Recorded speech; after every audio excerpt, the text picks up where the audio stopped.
So my name is Karel Collins, and I work for FAO, which is the Food and Agriculture Organization of the United Nations. I'm a senior advisor to the chief economist in FAO. So FAO is an intergovernmental organization. We're not a research organization, but we're really an organization that brings governments from across the world together to discuss about food and agriculture issues, food systems issues, because it is important that there is a level playing field across countries. So as we discuss here today, we're talking about microbiome science in Europe and the US, the developed world. But actually these issues are also extremely important for developing countries. So part of our role is to get a policy debate going across the world around those issues, how we can solve some of the big problems in terms of climate change, nutrition, food security, etc. So it's really that international debate that we are trying to promote. So the microbiome of soils, plants, animals is really important in terms of plant production, animal health, plant health. And so one of the things we're looking at is whether it is possible to actually use the microbiome of soils, plants, and animals to increase production and productivity. A lot of the countries where we work are resource-poor countries, and so we need to come up with solutions that can also work in those contexts. And I think in the sense of when we think about microbiome science, a lot of people think about personalized nutrition, precision agriculture, sort of the high tech of the bio business.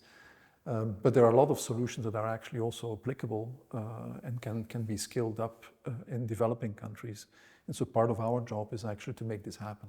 I think the big question is how we can accelerate, on one hand, the whole sort of research process. And the second thing is how we can actually accelerate and make innovations accessible to people. There are many hurdles out there that make that good innovations actually don't get to the people who need them most. And so this is part of what we need to look into, how to overcome some of the regulatory hurdles without compromising on the risk involved in innovations.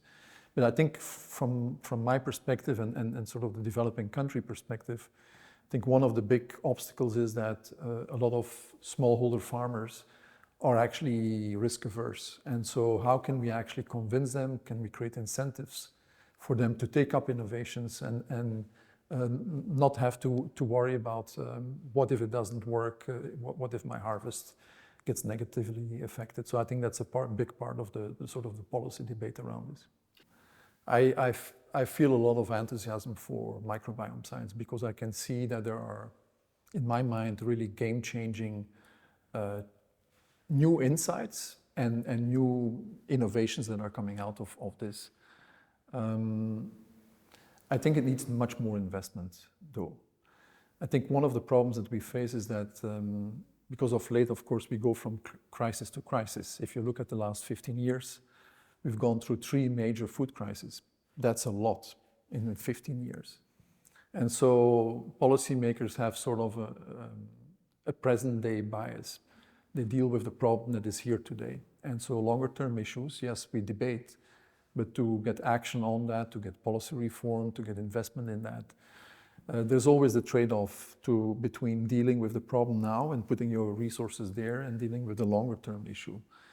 And to me, I think microbiome science has enormous potential. And I would say, given the crisis that we are in now, let's not do what we always do, which is go back to short-term solutions to fix the problem. Yes, that needs to happen, but let's at the same time actually increase investment in science and innovation, and in particular, all these microbiome innovations, because that's where I think sort of the game-changing solutions will come from for climate, for the environment, for antimicrobial resistance, etc.